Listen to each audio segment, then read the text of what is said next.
고맙습니다. 예, 이 시간 하나님의 나라의 사명을 가지고 말씀하실 때 많은 은혜 받으시길 바랍니다. 먼저 우리 여전도 회원들의 귀한 찬양 참 감사합니다. 그리고 여전도의 헌신 예배, 이 귀한 예배에 말씀을 전할 수 있도록 허락해 주신 목사님과 교회에 감사드립니다. 우리 대한예수교 장로회 통합교단에 8천여 가까운 교회들이 있는데 교회마다 여전도회가 조직되어 있고요. 그리고 전국 본부인 여전도회 전국연합회 지금 역사가 창립 90주년이 됩니다. 그 가운데 제가 17년째 지금 여전도회에서 실무자로 있으면서 각 교회마다 있는 여전도회가 얼마나 귀한지, 그리고 그분들이 연합해서 얼마나 아름다운 하나님의 나라를 위해 사역하시는지 제일 잘 알고 있기 때문에 우리 소망교회 여전도회와 또 성도들과 함께 그 말씀을 나누게 되어 감사하게 생각합니다. 예수님께서 공생애를 시작하시면서 선포하신 것은 하나님 나라였습니다. 회개하라, 하나님 나라가 가까이 왔다. 그렇게 말씀하시면서 예수님께서 우리에게 보여주기 원하신 것은 하나님 나라였습니다. 그래서 예수님은 하나님의 나라를 소개하시려고 굉장히 많은 비유의 말씀을 하셨습니다. 그래서 그 중에서 특별히 농사에 비유해서 많은 말씀을 하셨는데요. 오늘 이 마태복음 13장 31절 32절 말씀을 보게 되면 예수님께서 하나님의 나라를 어떻게 비유하셨냐면 마치 겨자씨 하나를 같다, 이렇게 표현을 하셨습니다. 여러분 혹시 겨자씨를 보신 적이 있습니까?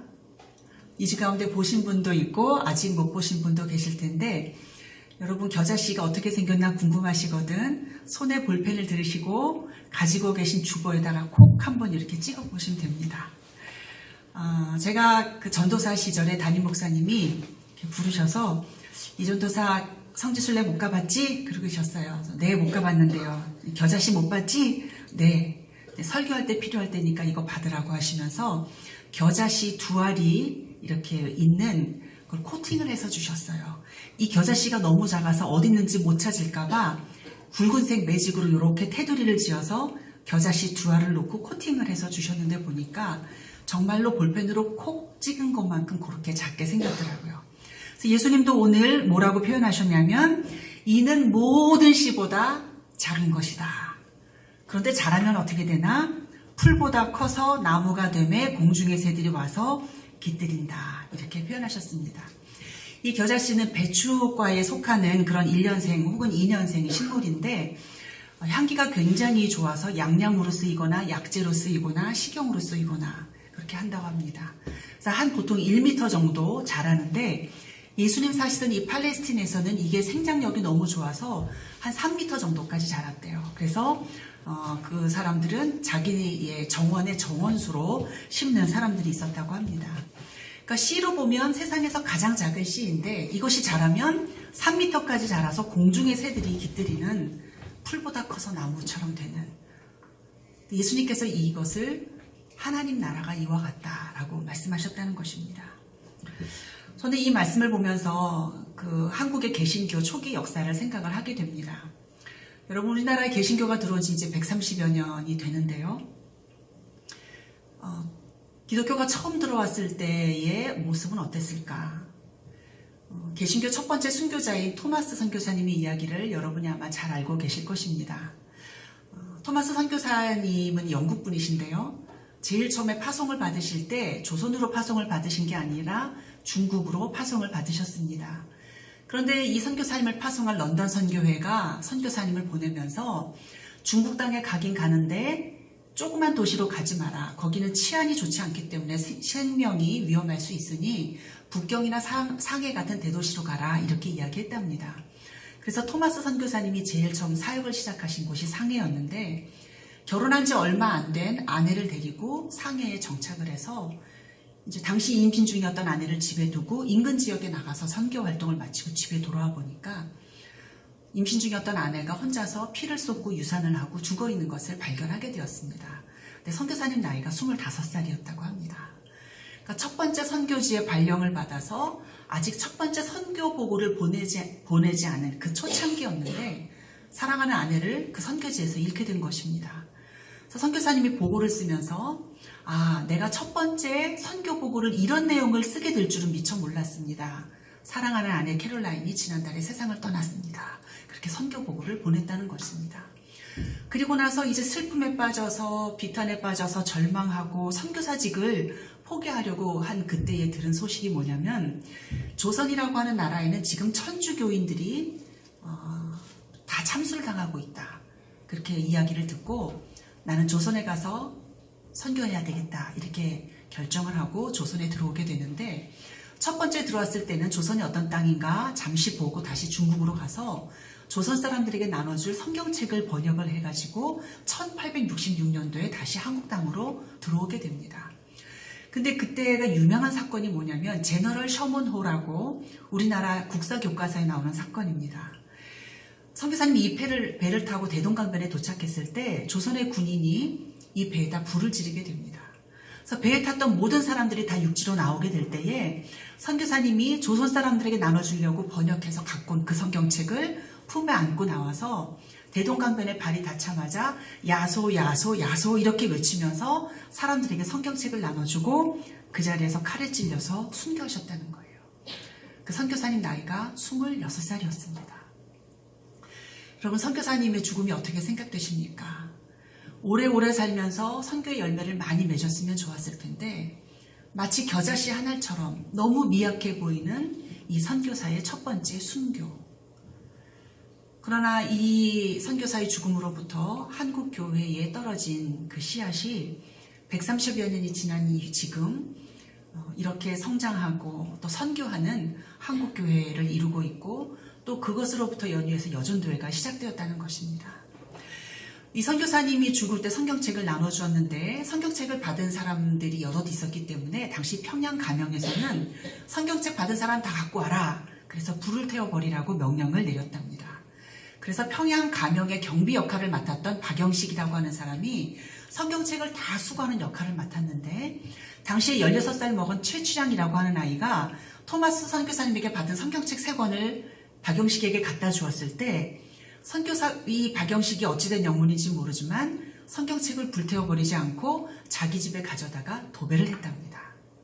근데 이제 시간이 흘러서 1890년대가 되었는데 이제 토마스 선교사님은 그렇게 해서 1866년에 순교하신 거고 1890년에 미국 장로교회 파송을 받은 세미얼 마페 선교사님이 평양에서 선교를 하고 계시다가 그 조사를 데리고 한 주막에 들어갔답니다. 근데 주막에 들어가 보니까 이 집에 성경책이 도배가 되어 있는 것을 발견하게 되었습니다. 그래서 집주인을 불러서 어떻게 이 집에 성경책이 도배가 되어 있나 물어봤더니 이 최치량이라고 하는 아이가 어른이 되어서 박영식에게 집을 사서 여기에 주막을 열은 거예요. 그러니까 그 집은 박영식이 성경책을 도배했던 그 집이 나중에 최치량에게 팔리게 돼서 주막을 열게 된 거죠. 그래서 이 집주인이 내가 토마스 선교사님의 순교 현장에 있던 사람이고 이런 내막이 있다 말하고 나니까 마페 선교사님이 이 집주인을 이제 복음을 전하고 세례를 주게 되고 이 집에서 성경 공부를 시작을 하고 교회를 시작하게 되는 것입니다. 그래서 이 교회가 평양 최초의 교회인 널다리골 교회입니다. 그래서 이 널다리골 교회가 시작된 것은 1894년도의 일이고요. 이 교회에서 여전도회가 시작이 됩니다. 그 해가 1898년의 일입니다. 마페 선교사님이 평양 시내를 중심으로 전도를 하는데 만나는 사람들에게 이렇게 전도지를 다 나눠주었습니다. 근데 어떤 소년이 이 선교사에게서 받은 전도지를 그냥 한번 이렇게 보고 버릴 만도 하죠. 그런데 어찌된 영문인지 이 전도지를 가져다가 집에 계신 어머니에게 드리게 됐습니다. 근데 이 어머니가 아들한테 받은 전도지를 계기로 이 널다리골 교회에 출석을 시작을 하시는 거예요. 그리고 여성 성도들 63명을 모아서 최초로 여전도회를 조직을 합니다. 그래서 이 여전도회를 조직한 이유는 뭐냐면 우리가 복음 전해야 된다라는 이유였다고 합니다. 우리는 지금 평양 시내에 살고 있어서 선교사가 들어왔기 때문에 우리는 복음을 들었는데 인근에 있는 평양 남북도는 아직 선교사가 걷기 산골짜기까지 들어가지 않았다. 우리가 전도자를 보내야 된다. 그래서 이 널다리골 교회의 여전도회가 전도자를 보내기 위해서 매주마다 모여서 기도하고 헌금했다 하는 것이 기록에 나오고 있습니다. 여러분 지금 여전도회 원료회는 한 달에 몇 번 모이십니까? 한 달에 한 번 모이시죠? 지난주에 원래 하신 걸로 알고 있습니다.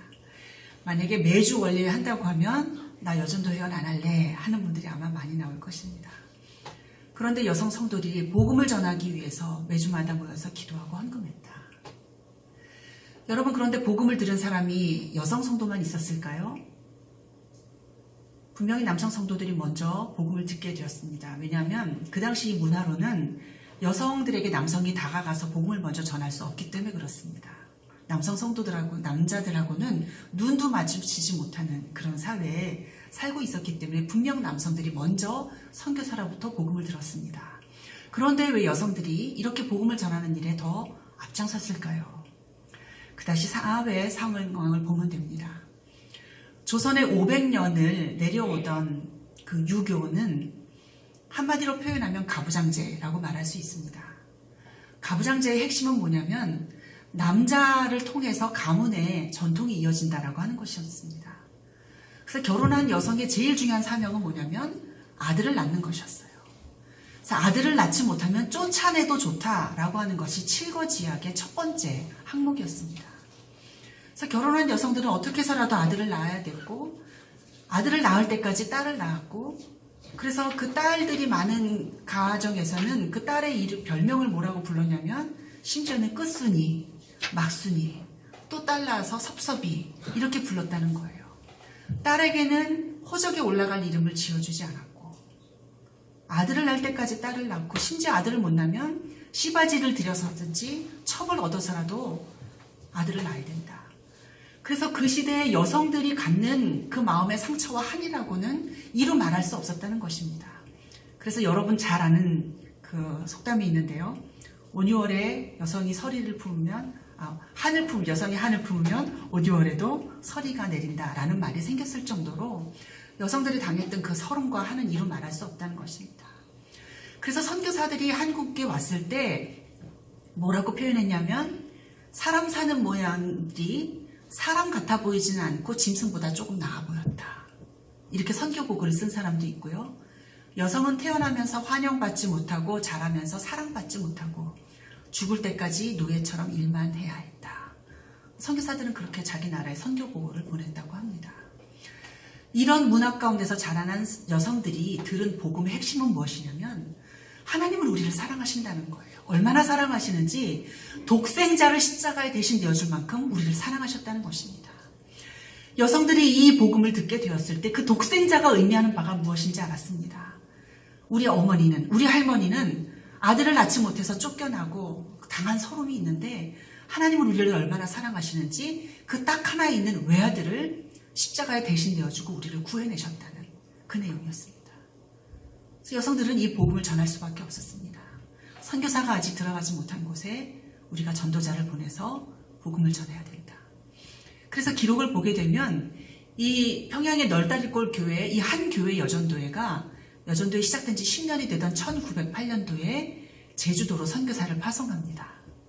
근데 제주도에서 그러니까 평양에서 제주도까지는 어떻게 가야 되는 거리냐면 그 1907년도에 평양 대붕운동이 일어나죠. 그 대붕운동이 일어났을 때 목포에 사는 여성 성도가 부흥색 사경회를 참석하려고 이불 보따리를 머리에 지고 일주일 동안 걸어와서 평양에서 부흥사경에 참석하고 일주일 동안 걸어서 자기 집으로 돌아갔다. 이런 기록이 나오고 있어요.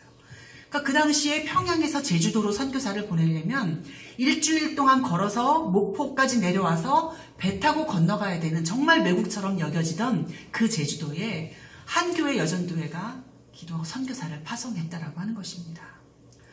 많은 분들이 여전도회의 정체성에 대해서 봉사하는 단체로 알고 계십니다. 심지어는 우리 여전도 회원인 우리조차도 교회에서 여전도회가 어떤 단체입니까? 그러면 주방봉사하는 단체로 알고 계십니다. 근데 여전도회는 선교하는 단체입니다. 근데 여전도회가 왜 주방에서 많은 일들을 감당하시게 됐을까요? 그럼 우리 여전도 회원들이 어머니들이시기 때문에 그렇습니다. 여러분, 가정에서 어머니들이 하시는 일이 무엇입니까? 그 수많은 가사 노동을 대표하는 표현이 4가지가 있어요. 밥하고 빨래하고 청소하고 설거지하고. 여러분 매일 하시는 일이죠.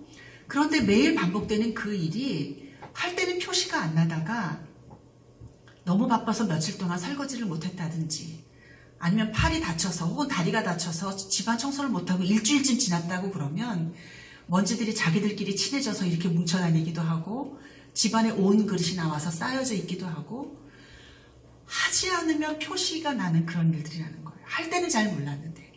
그런데 매일매일 밥하고 빨래하고 청소하고 설거지하는 그 일이 가족들을 살리는 일입니다. 그래서 우리는 그 일을 살림이라고 합니다. 여러분 집에서 살림하시죠? 가족들을 살리는 일입니다. 우리 여전도 회원들이 가족들을 살리는 그 일을 하시고 계시기 때문에 교회에 오면 그 일들을 누구보다도 더 열심히 하신다는 거예요. 우리가 하나님의 가족이기 때문에 교회에 오면 섬기실 일, 하실 일들이 눈에 보이는 것입니다. 오늘 점심 식사 다들 맛있게 하셨지요? 왜 여성 성도들이 교회에서 밥을 시작하시게 됐을까요? 아마 모르긴 몰라도 이렇게 추측해 볼 수 있을 것 같습니다. 아침부터 나와서 봉사하시는 교회학교 교사들, 찬양대원들, 교역자들, 그분들이 하루 종일 교회에 있어야 되는데 예전의 어른들은요 주일날 돈 쓰지 못하게 했어요. 그래서 식당도 못 가게 했고 물건도 못 사게 했고 어렸을 때부터 그렇게 교육을 받아서 물건 사 먹으면 큰일 나는 줄 알았습니다. 그런데 만약에 누가 교회에서 밥을 해주지 않으면 그분들이 하루 종일 교회에서 어떻게 지내실 수 있었겠어요? 우리가 교사들 밥 해줍시다. 우리가 하루 종일 교회에서 일하시는 분들 우리가 밥 만듭시다. 그렇게 해서 교회 식당 봉사가 시작되지 않았겠습니까?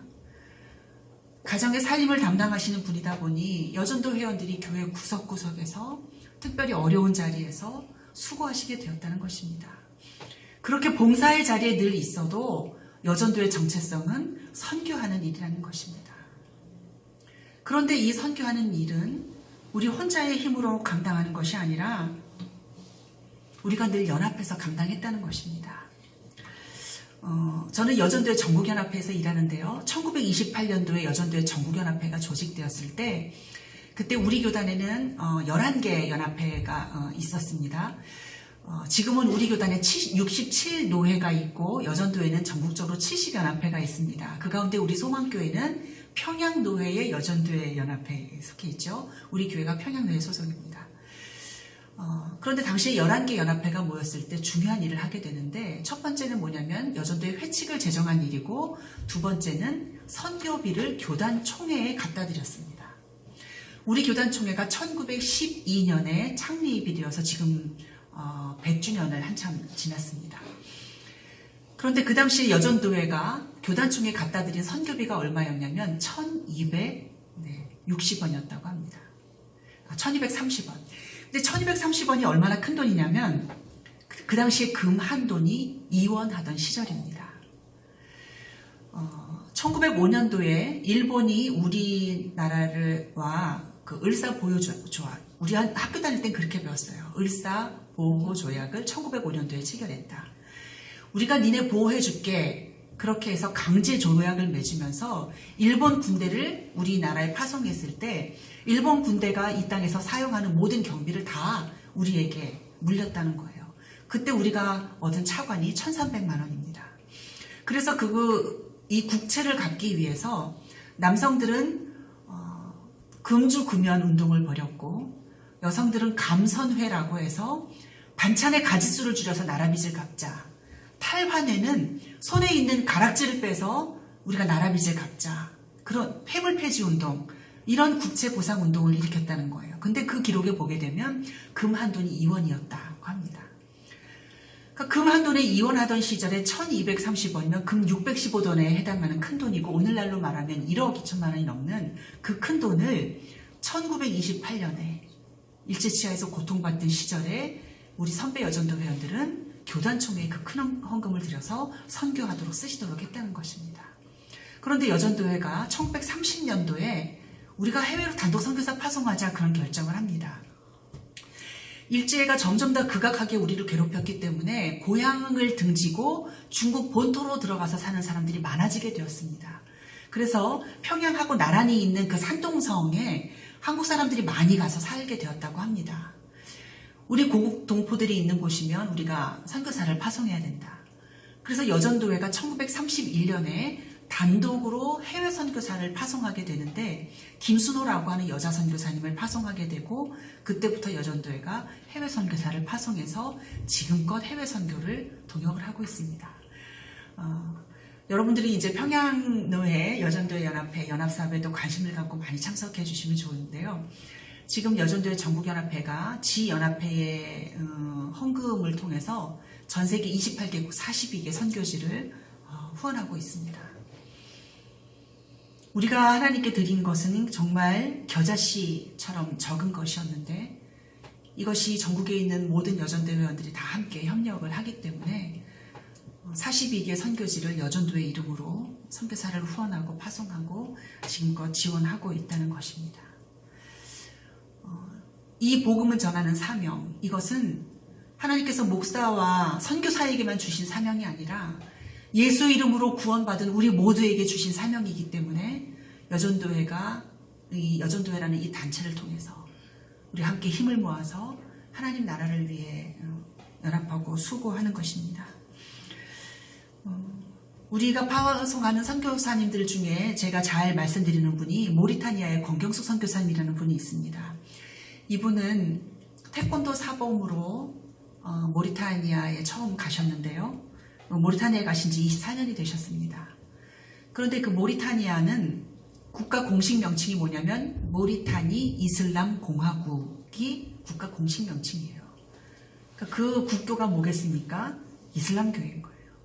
그런데 거기에 복음을 전하려고 아주 자그마하게 생기신 선교사님이세요. 거기에 가서 처음 사역을 시작하실 때 그 주일날 예배를 드리면 아프리카 주술사들이 몰려 들어와서 단체로 와가지고 주술을 걸면서 저주를 퍼부으면서 강대상을 이렇게 때려 부순 일이 한두 번이 아니었다고 합니다. 그래서 아들하고 같이 매도 많이 맞았고 전기고문도 당하셨다 그랬어요. 그때 그 선교사님이 태권도 사범이신데 아이들 전도를 위해서 태권도를 가르치면서 그리고 유치원에서 또 고아원 사역을 하면서 교도소 사역을 하면서 이렇게 복음을 전하고 계신데 건강이 너무 좋지 않으셔서 어떤 때는 이렇게 틀니가 헐거워져 가지고요. 주일날 설교를 하다 보면 이렇게 틀니가 툭 떨어져 나와서 바닥에 떨어진대요. 그럼 얼른 가서 이렇게 주워서 이렇게 털어가지고 다시 입에 끼우고 설교를 하신다. 근데 지금 지난번에 암 진단을 받으셔서 한국에 나오셔서 지금 3개월 동안 치료를 받고 계셨고요. 그리고 지난주에 저희 여전도에 와서 설교를 하고 가셨습니다. 선교사님이 아이들에게 복음을 전하기 위해서 3,700km를 운전을 하고 아프리카 사박을 들어가신대요. 여러분 서울에서 부산까지 가는 거리가 몇 킬로 되는지 아세요? 한 400km가 넘는 거리입니다. 왕복하면은 한 900km 가까운 거리인데 사막으로 3,700km를 왕복을 하는 거예요. 그런데 지난번에는 분명히 있었는데 모래폭풍이 불어와서 한 20개 정도 마을이 순식간에 없어지고 그렇게 정말 가도 끝이 없는 그 사막을 가면 아이들이 있다는 것입니다. 그런데 이 아이들이요, 태어나서 삶은 계란을 한 번도 못 봤대요. 그냥 배고프면 나무 위에 올라가서 대추야자가 이렇게 사이즈가 좀 크니까 그거 5-6개 따먹으면 한 끼 식사가 된다는 것입니다. 그래서 계란을 삶아가지고 전도를 하러 가면 이게 뭐냐고 이렇게 물어본다는 거예요. 그런 아이들 찾아가서 복음 전하고 그래서 그 선교사님이 어느 날 저희에게 요청하셨어요. 색연필 좀 보내주십시오. 근데 여전도회가 보내준 색연필이 여러분 지금은 이렇게 뒤를 돌려서 쓰는 거지만 저희 어렸을 때만 해도 이렇게 종이로 돌돌돌돌 이렇게 풀어서 쓰는 색연필이었어요. 그 색연필이 점점 쓰니까 아이들 손에 짧게 요만큼 몽땅 색연필로 남았다는 거예요. 색연필 좀 보내주십시오.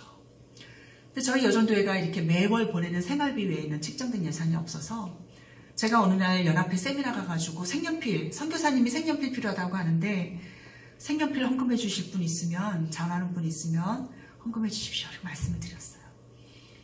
그 세미나 끝난 다음에 어떤 분이 헌금을 주셨는데 딱 색연필 100개 헌금할 만큼이었습니다. 구입할 수 있는 만큼 헌금이었습니다.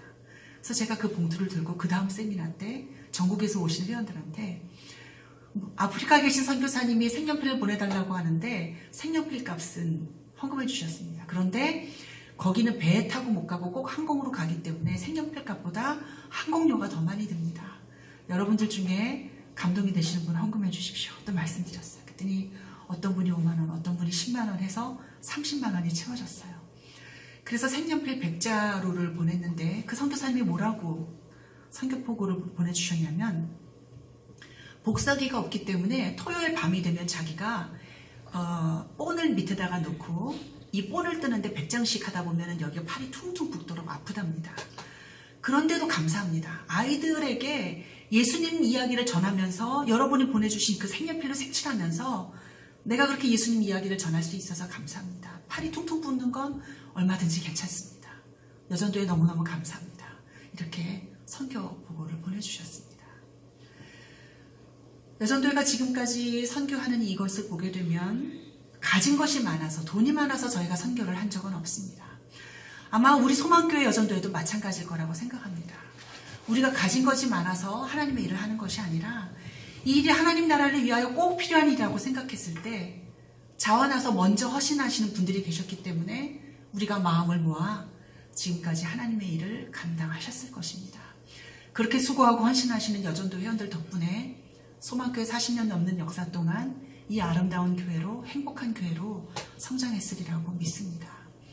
여러분, 하나님 나라는 이렇게 겨자씨처럼 작은 것으로부터 시작이 됩니다. 제가 여전도에 있다 보니까 사역에 관한 말씀을 드릴 일이 많이 있는데요. 우리나라 육해공군 군 부대에 1,004개 교회가 있다고 합니다. 그 중에 절반은 예장통합 여전도회가 지었다고 해요. 2011년도 가을에 어떤 일이 있었냐면 어떤 목사님 한 분이 찾아오셔서 그 안동 지역에 군부대 교회를 새로 건축을 해야 되는데 건축비가 2억 5천만 원이 드는데 기공 예배를 2번이나 드리고도 건축 헌금이 1억밖에는 모아지지 않아서 지금 중단이 되고 있다고. 빨리 건축을 해야 되는데 지금까지 우리가 몇 년 동안 모아놓은 1억을 아무 조건 없이 드릴 테니 여전도회가 건축을 해서 허당하게 해주십시오. 이렇게 말씀을 하시는 거예요. 근데 저희 여전도회 같은 경우는 1년에 선교사들, 학원 선교 이렇게 지출해야 될 몫이 딱 정해져 있기 때문에 연합회가 보내주시는 헌금으로 그 선교 사역을 하고 그 이외의 사역은 참하기가 어렵습니다. 근데 저희가 가진 것이 없었기 때문에 그 사역을 할 수 있는 상황은 아니었는데 상황은 너무 절박했던 거예요. 기공 예배를 2번이나 드리고도 중단이 되어 있는 상태였기 때문에 그래서 저희가 각 연합회의 대표로 오신 회장님들께 이 안건을 의논을 했습니다. 지금 군부대 교회가 이런 상황인데 어떻게 하면 좋을까요? 그랬더니 그 안동에 속해 있는 대구 경북 지역의 10개 연합회 회장님들이 뭐라고 하셨냐면 우리가 많이 헌금할 테니까 다른 연합회가 좀 도와주십시오. 그 연합회도 분명히 예산이 있는 상황이 아닐 텐데 우리 각 연합회가 500만 원씩 다 하겠습니다. 그래서 10개 연합회가 5천만 원을 만들 테니 전국연합회도 해주시고 나머지 55개 연합회도 헌금을 십시일반으로 다 해주십시오. 그래서 그 지역에 있는 10개 연합회, 다른 55개 연합회, 전국연합회 그래서 1억 5천만 원을 저희가 지원을 해드렸어요.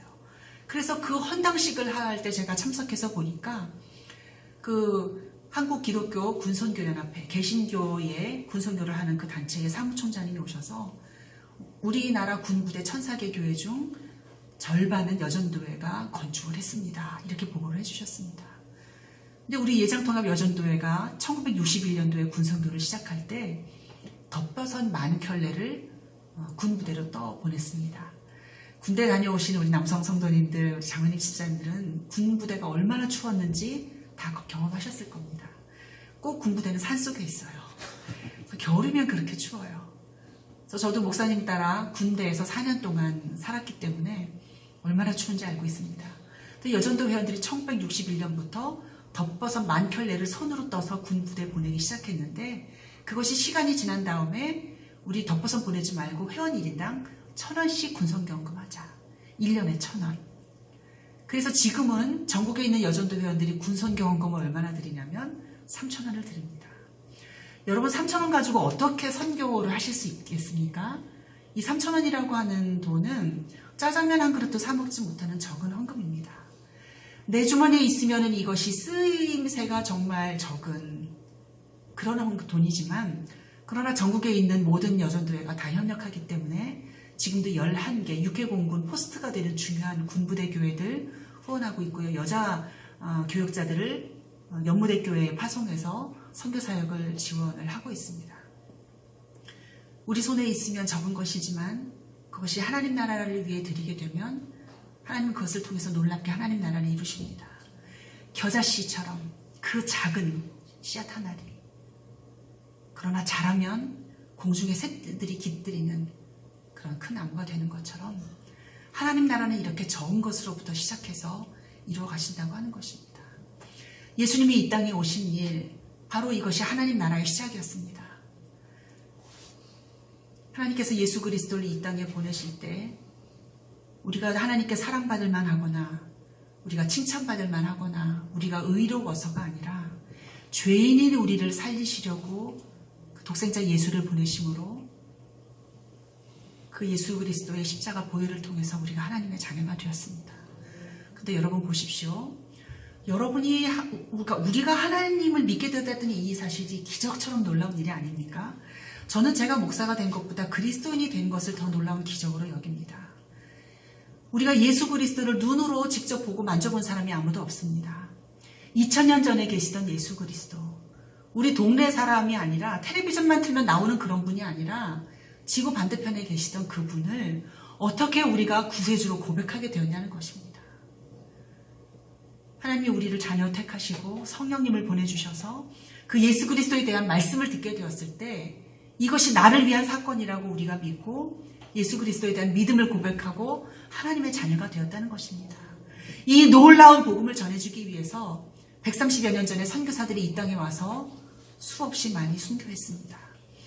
선교사들이 초창기에 그 사역한 이야기를 들어보게 되면 오래오래 선교하신 분도 있지만 몇 년, 1년도 채지 않아 돌아가신 분들이 많습니다. 그들이 돌아가셨을 때 굉장히 중병을 앓으신 게 아니에요. 영양실조, 장티푸스, 급성맹장 이런 병을 앓고 돌아가셨을 때 그분들이 어떤 마음으로 지구 반대편에 있는 이 조그만 나라에 복음을 전하겠다고 오시게 되었을까? 그분들이 계셨기 때문에 우리가 복음을 들었습니다. 오늘 우리가 아직도 예수 이름을 모르는 그분들에게 선교사를 보내지 않으면 그분들은 예수 이름 듣지 못하고 죽게 될 것입니다. 오늘 우리는 복음 전하는 이 사명을 하나님께로부터 받았습니다. 선교사님은 현지에서, 우리는 이곳에서 기도와 헌금으로 동역합니다. 여전도회는 복음 전하는 단체입니다. 이 사명을 우리 소망교회에 속한 여전도회가 각각 기도하며 한 달에 한 번 월요일을 모이실 때마다 선교사님들을 위해서 기도해 주시고 여러분 내시는 그 귀한 회비가 하나님 나라를 위하여 드려지는 귀한 선교헌금인 거라서 정말 행복한 여전도회를 이루시면서 하나님 나라를 위하여 동역하실 수 있게 되기를 바랍니다. 한 가지 우리가 함께 생각해야 될 내용은 뭐냐면 하나님은 씨앗을 열매로 간주해 주신다는 거예요. 씨앗을 열매로 여기신다는 것입니다. 저희 시부모님이 그 원당에서 그 주말 농장을 운영을 하시다가 이제는 부모님하고 저희들 먹여주실 그거를 이렇게 농사를 조금 짓습니다. 텃밭 갖고 오시는 분들 아마 생기시겠죠. 밭에 가보면 검은색 비닐가 이렇게 다 고랑마다 이렇게 돼 있고 구멍이 뚫려 있어요. 여기에 씨앗 그 새싹 하나도 돋아나지 않았어요. 그래서 제가 아버님께 여쭤보면 아버님 이건 뭐예요? 그러면 이건 고구마. 이건 뭐예요? 그러면은 다 대답해 주시는 거예요. 그거 어떻게 알 수 있습니까? 지금 새싹 하나도 안 나왔는데 어떻게 알 수 있습니까? 거기에 뭐가 심겨져 있는지 알기 때문에 아시는 거죠. 시간이 지나면 여기에 새싹이 돋아난다는 걸 아시는 거예요. 시간이 지나면 여기에서 먹을거리가 열매가 맺히는 거를 아시는 거예요. 여러분 우리가 하나님 나라를 위하여 작은 씨앗을 심을 때 이것이 5년 후에 맺힐지 10년 후에 맺힐지 우리는 알 수 없습니다. 그러나 하나님은 반드시 우리가 심은 그 씨앗을 통해서 열매를 거두실 거라는 것입니다. 오늘 우리가 하나님 나라를 위하여 적은 것을 심을 때 하나님 것을 이미 열매로 간주하시고 우리를 통해서 하나님 나라를 이루어 가실 것입니다. 사랑하는 소망교회 성도 여러분, 특별히 오늘 헌신 예배를 드리는 귀한 여전도 회원 여러분, 우리가 하나님 나라의 일꾼들입니다. 우리가 대한민국 국적을 가지고 이 땅에 살아도 우리 소속은 하나님 나라입니다. 영생하도록 있을 그 하나님 나라를 위하여 오늘 우리가 썩어지지 않을 것으로 하나님 나라를 위하여 심고 하나님 나라를 위하여 헌신할 것입니다. 그런 귀한 일꾼으로 우리를 불러주신 하나님을 찬양합니다. 같이 기도하겠습니다. 내가 진실로 진실로 너희에게 이르노니 한 알의 밀이 땅에 떨어져 죽지 아니하면 한 알 그대로 있고 죽으면 많은 열매를 맺느니라. 눈물을 흘리며 씨를 뿌리는 자는 기쁨으로 거두리로다. 울며 씨를 뿌리러 나가는 자는 반드시 기쁨으로 그 곡식단을 가지고 돌아오리로다. 거룩하신 아버지 하나님, 감사드립니다. 우리가 죄인이었을 때 하나님께서 우리를 먼저 선택하셔서 이 놀라운 복음의 비밀을 들려주시고 우리가 예수를 그리스도로 고백함으로 하나님의 자녀로 사는 이 은총을 누리게 되었습니다. 우리의 선함이나 우리의 의로움이나 우리의 착한 행실 때문이 아니라 놀랍고 크신 하나님의 사랑 때문인 것을 알고 감사를 드립니다. 하나님, 우리가 하나님 앞에 모여 예배를 드릴 때마다 이 구원의 은총 늘 새롭게 부어주셔서 우리가 구원의 감격으로 예배를 드리고 우리가 흩어져서 자기 있는 곳에서는 이 하나님 나라를 위하여 헌신할 수 있게 도와주시옵소서. 아직도 복음을 듣지 못하고 생명이 없어 죽어가는 암흑 가운데 있는 영혼들은 빛이 어디에 있나, 진리가 어디에 있나, 생명이 어디에 있나 찾아 헤맵니다. 하나님, 오늘 우리가 생명 되신 예수 그리스도를 보여주지 않으면 하나님, 그들은 하나님을 알지 못한 채로 죽어갈 것입니다.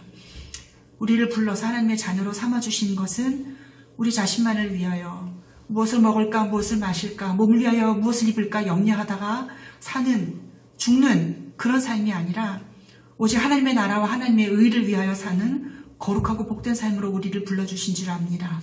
오늘 예배 후에 이 성전을 떠나서부터 월요일부터 토요일까지 우리 삶 속에서 하나님 나라를 보여주고 하나님의 사랑을 보여주는 하나님, 그런 거룩한 삶으로 주께 영광 돌리는 저희들 될 수 있도록 도와주시옵소서. 오늘 특별히 여전도의 헌신 예배로 주님께 올려드립니다. 하나님, 머리 숙인 우리 여성 성도들이 정말 한결같은 사랑과 헌신으로 이 소망교회를 위하여 보이지 않는 곳에서 은밀하게 주님 섬기는 것을 주님 잘 알고 계십니다. 은밀한 곳에서 수고할지라도 은밀한 중에 감찰하시는 하나님께서 다 보시고 아시고 이들의 수고를 통하여 교회를 성장하게 하시고 아름답고 행복한 교회로 만들어주실 줄 믿습니다. 지역사회가, 이 소망교회가 있어서 행복하고 지역사회가 구원받는 그 은혜가 이 교회로부터 일어날 수 있도록 하나님, 이 교회를 귀하게 사용해 주시고 헌신하는 성도들을 주님 기억하여 주시옵소서. 감사를 드립니다. 우리의 소망 되시고 우리의 기쁨 되신 주님을 사랑하고 찬양합니다.